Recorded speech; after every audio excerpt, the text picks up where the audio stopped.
Kadapa cricket association ఆధ్వర్యంలో Kadapa ZP ఉన్నత పాఠశాల క్రీడా మైదానంలో అత్యంత ఉత్సాహభరిత వాతావరణంలో క్రికెట్ టోర్నమెంట్ కొనసాగుతోంది. అందులో భాగంగా పలు జట్ల మధ్య క్రికెట్ పోటీలు జరిగాయి. ఈ పోటీల వివరాలను టోర్నమెంట్ నిర్వాహకులు దేవు మధు వీరేష్ మీడియాకు వెల్లడించారు.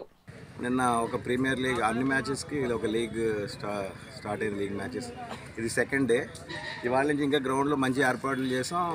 అలాగే side screens, black side screens, ఫైనల్కి కూడా చాలా మంచి ఏర్పాట్లు చేస్తున్నాం. ఈ ఫైనల్ కూడా చాలా మంచి పెద్ద పెద్ద అన్ని పార్టీకి సంబంధించిన పెద్ద లీడర్స్, అలాగే ఇంటర్నేషనల్ స్టాండర్డ్లో ఉన్న ప్లేయర్స్ని ప్రయత్నం చేస్తున్నాం. ఈ స్టేజ్కి మ్యాక్సిమం ఈ ఫైనల్ డిస్ట్రిబ్యూషన్కి అందరూ పాల్గొంటారు. మ్యాక్సిమం మా దానికి చాలా మంచి నేమ్ సిఏకేకి.